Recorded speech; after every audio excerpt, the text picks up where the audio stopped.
It's subjective. Okay, perhaps. Relative. It's relative. Relative, I'll say, that's subjective. Individualized. Okay. Leadership is different in different cultures. Yeah. So you're all getting around it. It's this thing called context. Context matters, always. And so the things that you might do in order to bring about a successful outcome in one context, you do the exact same things in a different context, and you don't get the desired outcome. So context always matters. But here's what we do know to be true. Somebody asked Anna a question about, when did you know you were a leader? And when did you know you were a real leader? And many times when we think about this thing called leadership, what do we associate it with? Success. So leaders generate success, or if you've been given an opportunity to lead, it means that you've been successful at some point prior to that. What else? What do you think?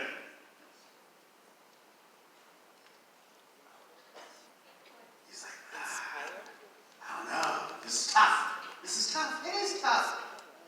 Here's the thing. There's never been a definition of leadership that says must be in charge. Not one. But many times we believe leadership is about having formal authority. And formal authority is a tool that you can utilize as a leader, but it is not required to exercise the process of leading. So when Anna says that everyone in this room is a leader, it's because every one of you has the opportunity to influence someone else's actions on a daily basis. Who here has ever struggled through the mighty challenge of trying to get your friends organized to go out? Yeah? Who here is really good at that? You're good at it? So what's your technique? What do you do?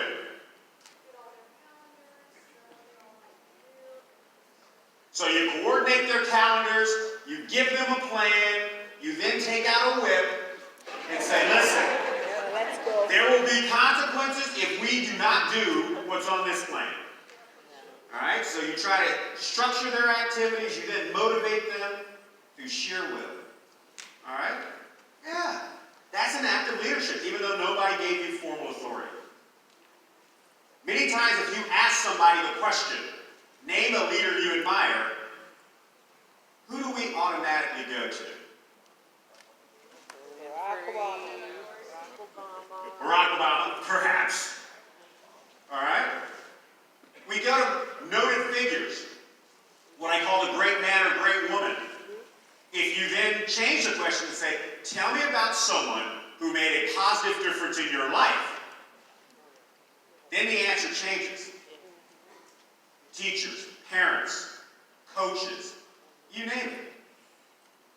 And those are the most impressive leaders you've ever met, because they impacted your life. You can extrapolate and say that perhaps somebody like President Obama or the Prime Minister of name your country has done something that's left a positive influence on you. But the reality is, many times when we cite the great man or great woman, we're talking about people who really haven't taken a vested interest in your well-being. Leadership is about what you do every single day to improve the lives of those around you, and what links you will go to on their behalf. And it matters a lot. And so we'll talk about some foundational skills that you should be working on during your current studies. You don't have to wait until you get to the workforce. You shouldn't wait until you get to the workforce. You should be working right now intently on amplifying your ability to be influential in the lives of those around you. Because that will become your legacy.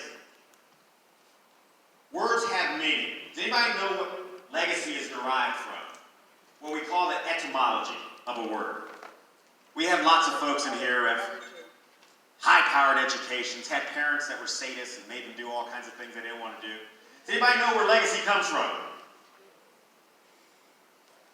No? Is it from legate, maybe a rope or something like that? Legatus. Comes from legatus, which means person delegated. Okay.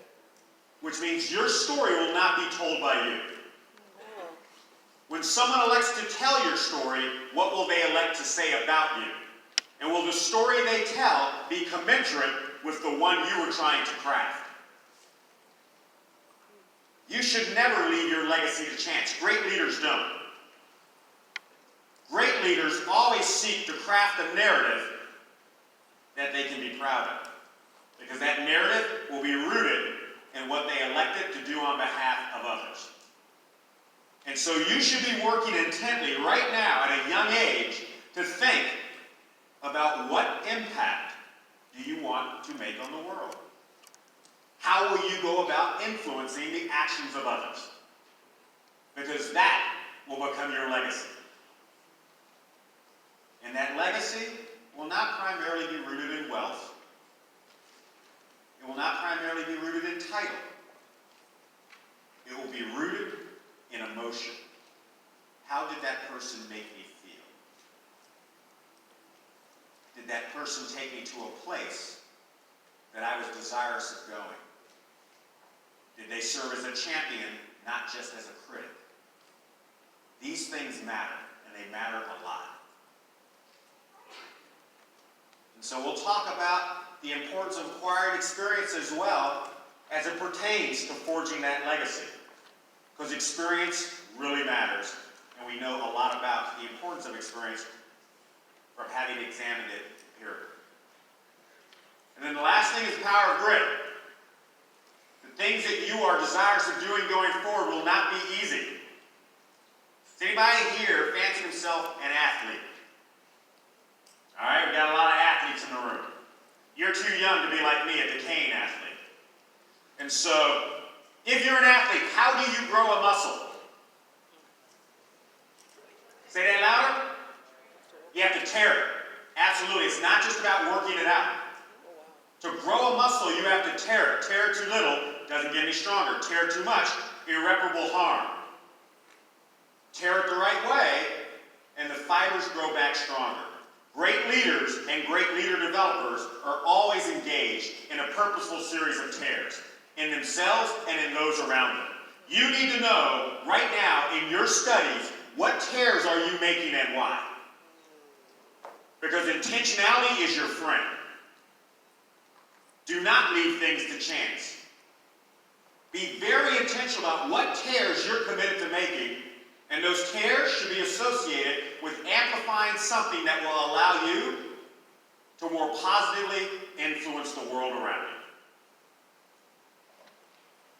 So to do those tears, and to do that over and over and over again, will require grit.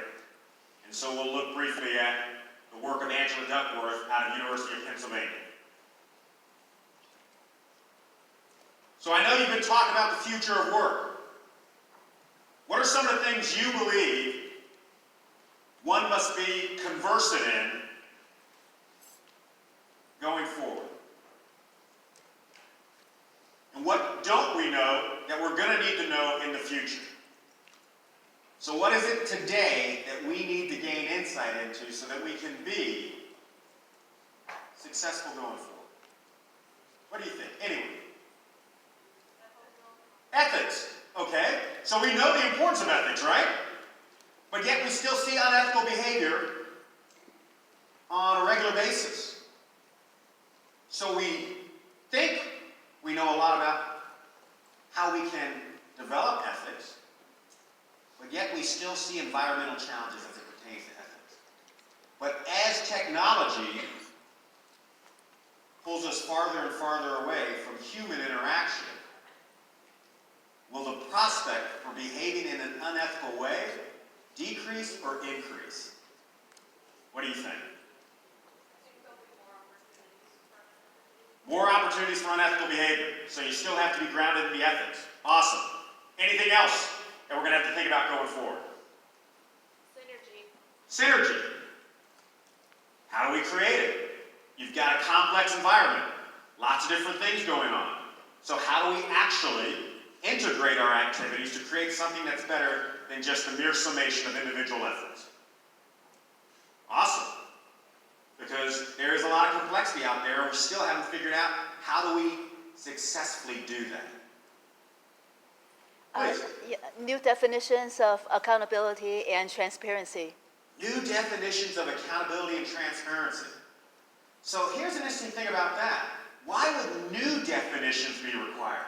Does the fundamental nature of transparency change, or is it simply that things become more opaque because of things we're utilizing, and thus we have to figure out how do we take that opaque nature and make it more translucent? In the nature of what it means to be accountable. Excellence cannot be achieved without accountability. I'm fond of a statement that for years was misattributed to Aristotle. And the statement says, excellence is not a single act, but a habit.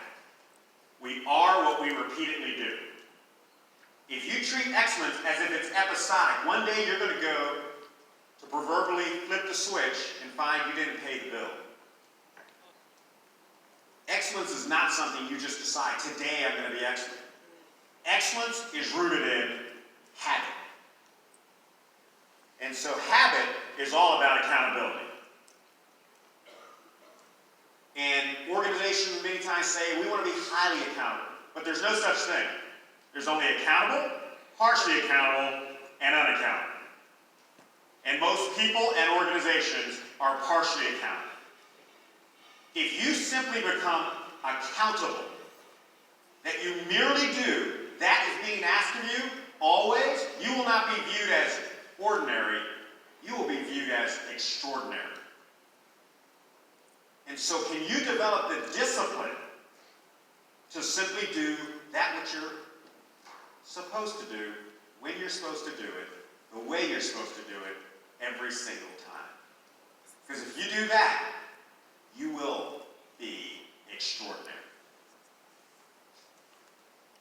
So there's a lot that's changing, but there's a lot that's going to remain the same. So while you're talking about the future, it's important to know certain foundational things are going to remain relevant going forward. Consequently, you need to continue to focus on those. And so the Center for Creative Leadership says that leaders are responsible for generating 3 outcomes. Direction. Helping collectives to understand where are we going and why does it matter that we get there. Alignment. Taking folks and getting them to work well in concert with one another. And then commitment, which is about amount of energy expended and the duration that you're willing to expend that energy for. So those 3 outcomes, even though the nature of work might be changing, those 3 outcomes will retain their primacy. Now, I would also say that when you think about the future of work, one of the things that leaders going forward will have to do is foster understanding about self, others, and organization. And making sense of all the data, making sense of all the complexity, making sense of the temporal aspect. That fostering understanding is a core element that has always been present, but is becoming harder to do, given what we see in today's environment. So leaders are still going to be responsible for generating these 3 outcomes, even with emerging technologies, even with global economies. Name your advent that's going on, these will still be required. And so there are 4 foundational competencies you're going to need to possess in order to do those 3 things well. First one, self-awareness. Have you talked about that already? In your time here, have you talked about the importance of understanding self? Yes. And so what are some of your key takeaways for that? Why does it matter? How do you do it? What happens if you don't have that awareness? Thoughts? Relationships you Absolutely. So if you lack self-awareness, you can negatively impact relationships that matter. Does anybody know that person that when they walk into a room, all the air leaves? And then they say, what's going on? And they don't realize it's them? Anybody ever met that person? Is anybody here that person? Oh, she's trying to rat out her friend. Oh my gosh. Man, I don't know what she did to you. You did to her. Who's that? Mark? Man, that's not a good place to be. Yeah, I mean, you got a great beard. You know, you look nice. Okay? So, it has been alleged that Mark is that person. So when he walks in a room, I like that, alleged. all the air goes out, mood jumps, Mark goes, what's going on? And he doesn't realize it's him. Now, I'm sure that's not the case. Mark's a nice guy. You know, he's from Indiana. Indiana's a great place. Very friendly people. It's awesome. And so self-awareness will be required. Technology will not remove the need for self-awareness. Because technology is not going to be the primary driver of business. It still will be an enabler of human interaction. And so whenever you're dealing with others, what's going to influence that outcome to a large extent primarily resides in self. Because what you believe is going to inform how you elect to act. What you believe is going to inform how far you're willing to go in a whole host of things. So self-awareness will still be required in the future. And yet we see there are countless leaders who are not very self-aware. And so because of that lack of self-awareness, they can't build great teams, because you build a team to sometimes amplify or fill in gaps that you possess.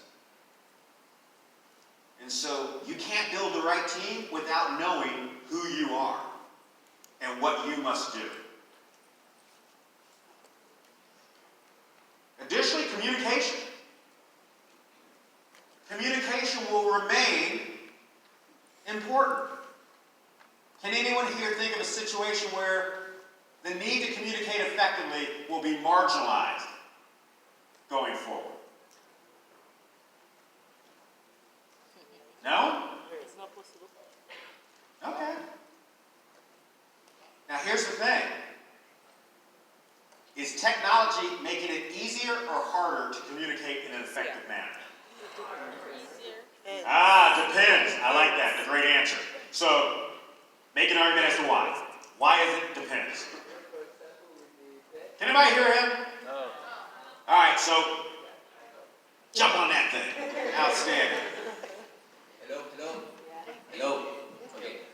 So for example, it is easy in WhatsApp to communicate because you send a text and all the group can read it. But the problem, for example, in the same example, is that people try and they don't write appropriately, so it could be misinterpreted. Absolutely. Especially when you use emojicons. Yes. So I just came up with my emoji the other day. It looks a lot like me. It's really quite surprising. So, I send out one of my emojis, and somebody can misinterpret it. So like say I send off the blowing steam out my head one. And I just been like, blew my mind. I'm like, oh, he's upset. Who knows? It's all contextual, right? And so communication will still have primacy, but yet it's not necessarily easy to communicate effectively, even though technology allows us to transmit messages faster.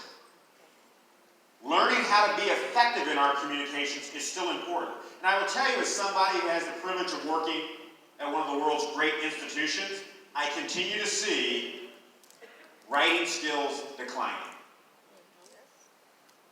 I'm like, a comma is not the magic extender. You might want to think about using a period after having used 3 of those things. T-H-E-R-E is not T-H-E-I-R. And so there's no squiggly line, but that's not the correct word. And saying, you know what I mean, I'm like, no, I know what you said.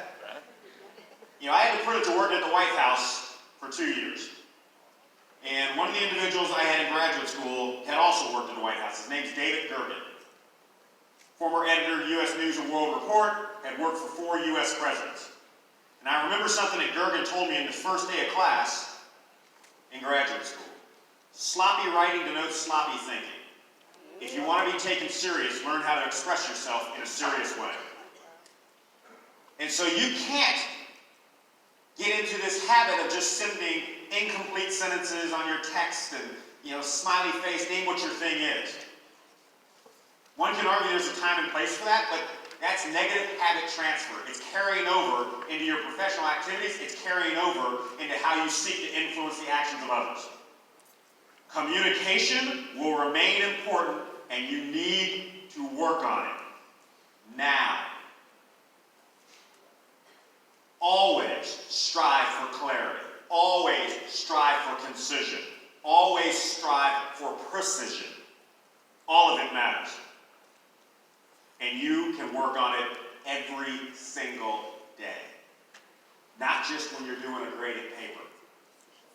I text a lot, but I text in complete sentences. Now some might find that annoying. But I'm like, but you know exactly what I mean, don't you? And they're like, yeah. I'm like, exactly. So number 3, influence. Leadership in the future will still require influence. I submit that if you were to boil this thing we call leadership down to one word, influence is it. People do not have to follow you even when you're in charge. It is a choice.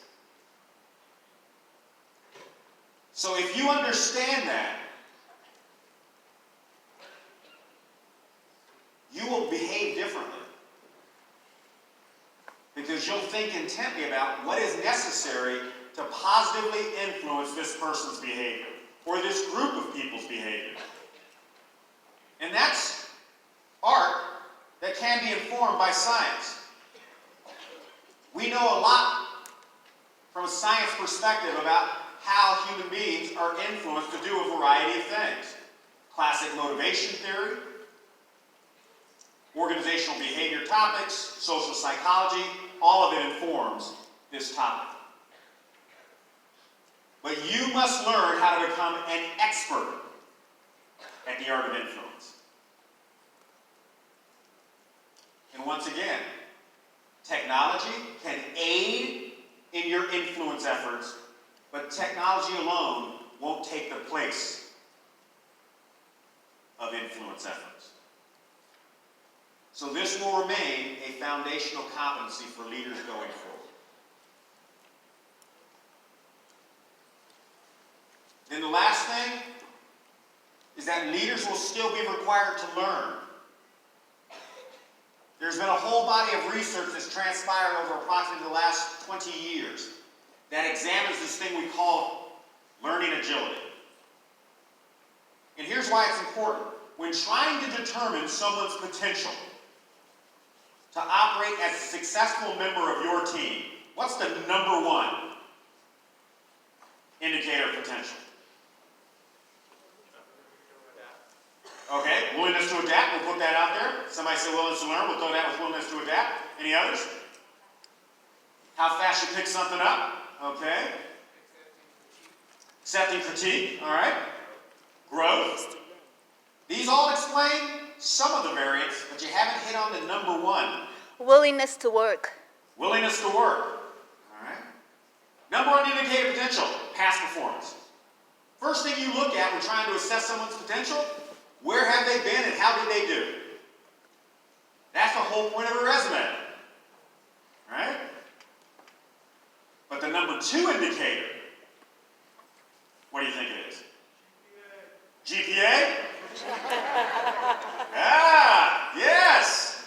Now here's the interesting thing about GPA. There is some correlation, but it's contextual in nature. Depends on the courses you've taken, the rigor associated with those courses, and the relevance of those courses to the context in which you're going to operate. So, the mere fact that somebody has a high GPA does not mean they're going to excel in every environment. True. I've met a lot of really smart Uber drivers. Now, it's one thing if that's their side hustle. It's another thing if that's their primary gig, because whatever it was they were really, really smart at is not relevant in today's economy. So GPA is not enough, but we do look at GPA because it does give us some proxy on how hard is this person willing to work. What else? Number 2 indicator of potential. Critical thinking. All right? I like that one. The ability to reason. Any others? Attitude. So we'll put that along with the grit. Like, hey, are you willing to grind? Are you here for the right reasons? Today's talent is highly desirous of being in environments where they feel their purpose is being engaged. And so you look for folks who want to do the work. Absolutely.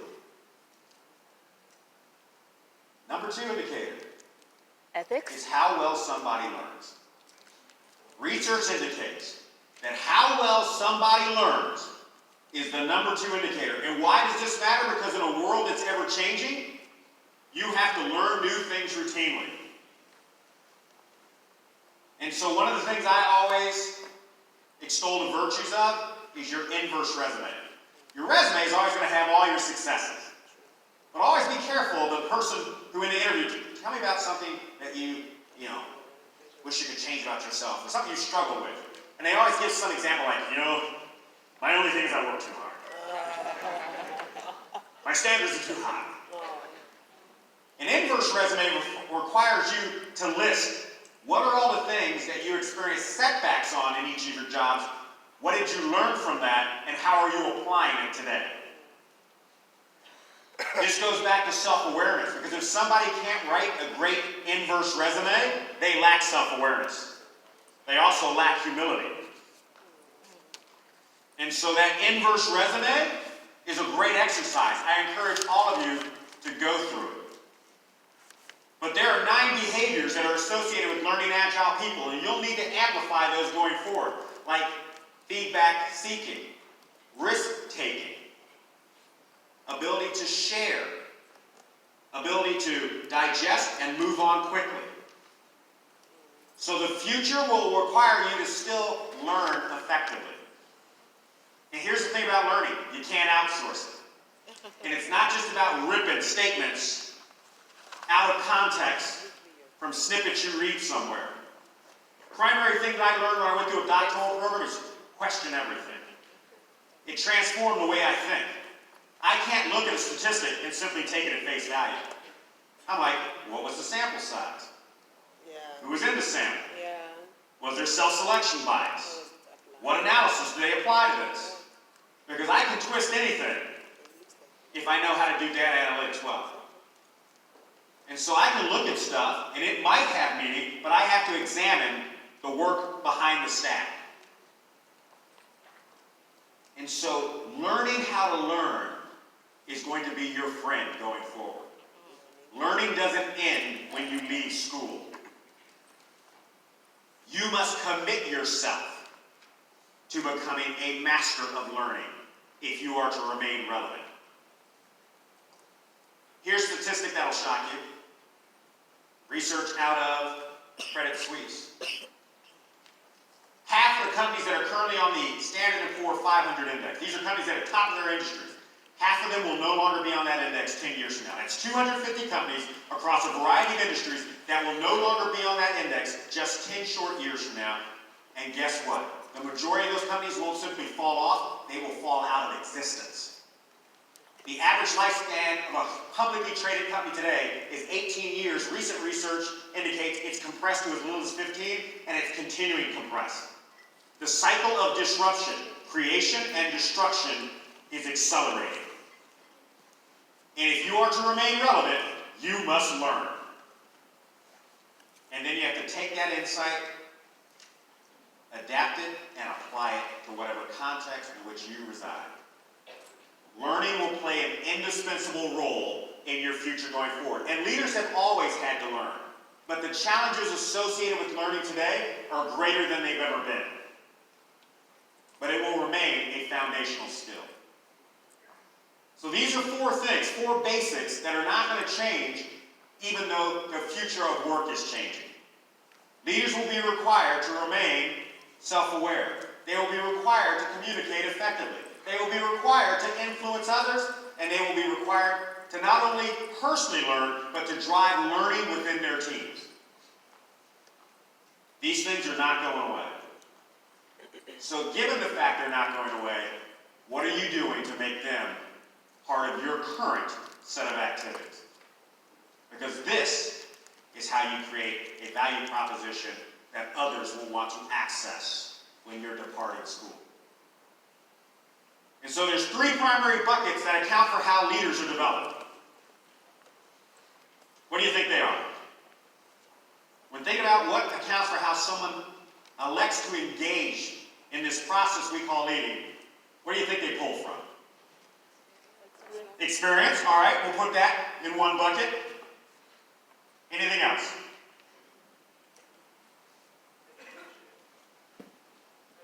Education, we'll put that in a bucket. So there's one bucket left. Say again? Talent? Talent? Okay, perhaps, so we'll call that raw intellect. Passion? Ability to learn. Learning? Who helps you to learn? Role models. Role models, we'll put that in there. Developmental relationships. So, three big buckets. One, the experiences we acquire. Two, the relationships we foster. And three, the knowledge we acquire. Now let's put a number on each one of these. How much of that behavior is attributed to the experiences we've had? 0 to 100. What's your number? 0 to 100, how much is about experience?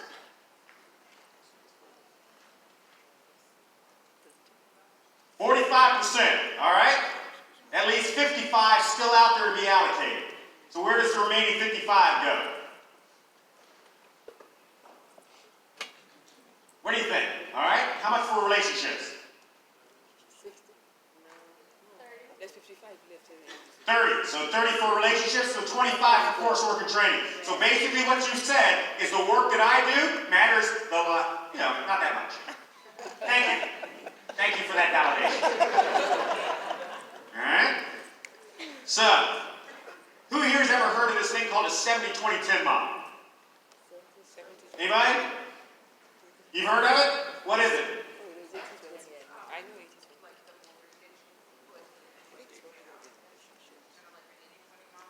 Okay, so 80-20, that's Pareto principle. Yeah. So 20% of your customers generate 80% of your revenue, 20% of your people generate 80% of the organizational benefits.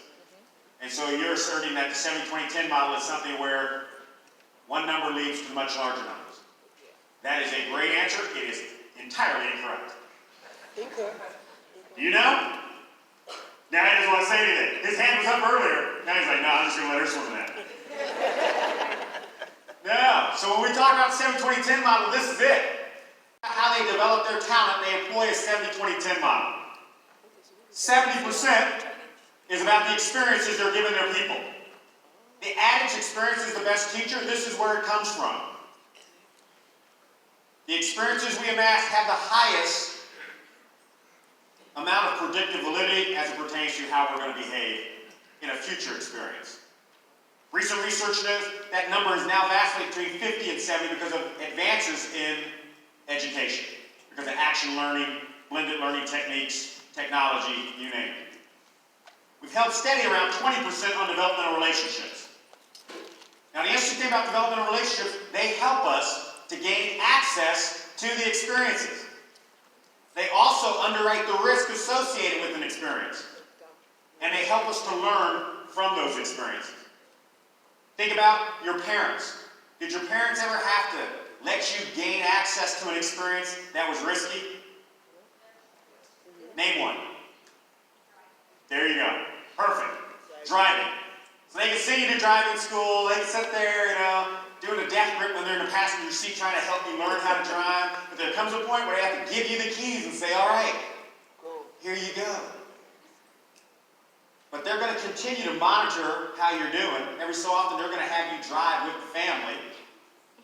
They're going to give you lots of pointers like, did you not see that stop sign? Look out for that car. They're underwriting the risk associated with the experience. But they're also helping you learn from the experience. Now, the interesting thing when you look at these three buckets, the one that's most often not addressed properly is developmental relationships. Research indicates 60 to 75% of employees cite that the most stressful part of their job is their immediate supervisor.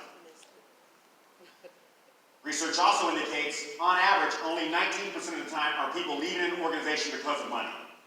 So if they're not leaving for money, why are they leaving? And many times they're leaving you. Because they don't feel adequately supported. They don't feel as if you have a vested interest in their development. And so once again, you can learn how to become a more effective ally for others right now. You don't have to wait until you're out in the workforce. It can simply start with always asking that question, how can I be of service to you? Making that part of your standard operating practice. And then serving as an accountability resource for those around you. But then, coursework and training matters. The things we get out of classes, we should take those insights and apply them in our experiences. And then we should dialogue about our experiences and how we use that coursework and training with those developmental relationships. And that's how you optimize the value chain. So experience is the best teacher, but it's not the only thing that matters. Relationships also matter because they help foster learning, and educating yourself also matters because it should inform how you elect to go about the experience. All three matter. And once again, because of things that are changing in technology, there is some changing in terms of the validity associated with coursework and training, but it's not going away. So these will also remain entirely relevant in the future. So the last thing I leave you with is this. If you're going to become an outstanding leader, if you're going to become an outstanding developer of others' ability to lead, it will require tenacity. Angela Duckworth wrote a book called Grit. And in her book, she discovered that individuals that have a certain amount of capability, that capability is not enough unless it's paired with tenacity. If you have talent and you expend that talent in a driven way, you'll create skill. And if you have skill and you continue to work hard, you'll have achievement. But guess what? A person who's smarter than you can have less achievement unless they're willing to work harder than you. And so people are hard. Developing self, developing others takes persistence. You have to be willing to suffer the setbacks. And so you have to develop your grit. What's one of the words that's being thrown around about today's youth? Falls from the sky. Entitlement doesn't fall from the sky. Snowflake. Absolutely. It's a derisive term, saying that your generation's too soft. You lack resilience. You're not willing to go out and do difficult things. And I contend that's absolutely untrue. It's absolutely untrue. And so when somebody invokes that terminology when talking about you or your friends, you need to dig in and show them that you're not a snowflake, but you are beautiful. So there's a lot of ways in which you can enhance your grit. One, pursue what interests you. Have the courage to find the thing that's really going to light you up. Don't just be a lemming. Don't just follow the path that others have tread and hope that it's going to really ignite the fire inside you. Figure out what you're interested in and then work at it. It will require patience because you can't develop certain attributes quickly. And it will require lots of practice. And if you tie that thing to a larger purpose, it's also going to amplify the amount of grit you display. And then you have to have notion that you can get better. You can find a way. That's the importance of hope. And then surround yourself with gritty people. You know, part of the joy of coming to an event like this is that you're surrounded by fellow travelers who have a commitment to excellence just like you do. Get to know them. Utilize them as a resource. Everyone in this room can become a developmental relationship for you. If you start thinking about this collective as a cohort, cohort comes from the Latin word cohortum, which was a group of Roman soldiers committed to the collective defense of one another.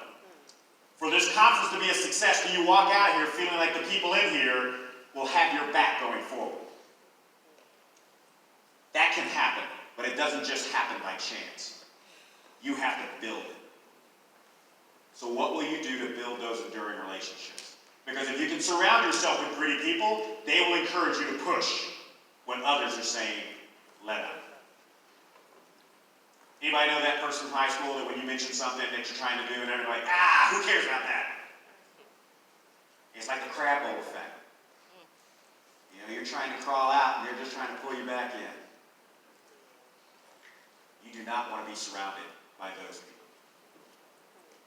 Leadership is hard, but leadership is life. What kind of life do you want to lead?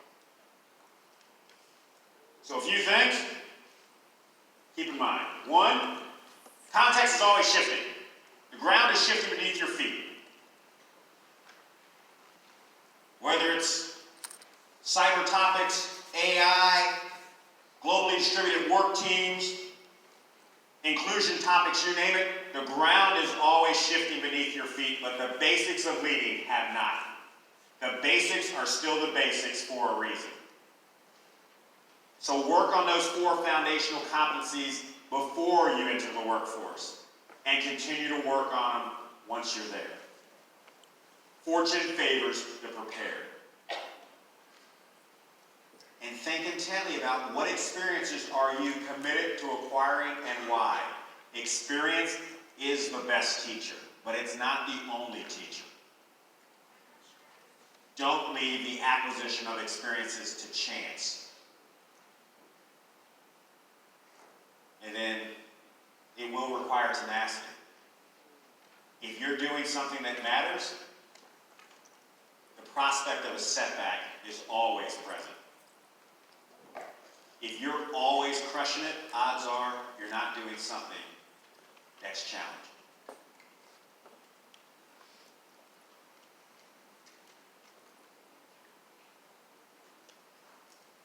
You gotta learn. Remember, number 2 indicator of potential, how well you learn.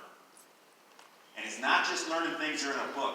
How well do you learn about what drives people?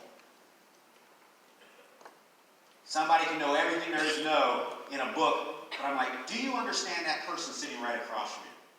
Hopes, dreams, aspirations, fears. Because if you don't, that book's not going to help you. People matter, always. You manage things, you lead people. Many times people say, I want to be treated, or others want to be treated as I would want to be treated. That's the golden rule.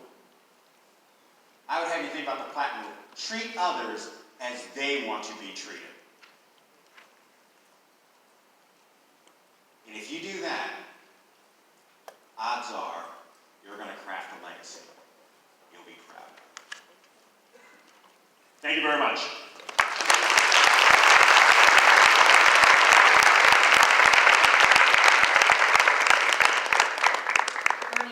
Thank you very much. Since you were down here, I wasn't sure if I was going to chase you back to the stage or amongst the tables, but thank you so much for your session today. There's been this recurring theme of lifelong learning over the past couple of days, and I feel like I want to go back to school and take one of your classes. Thank you so much for today. My pleasure.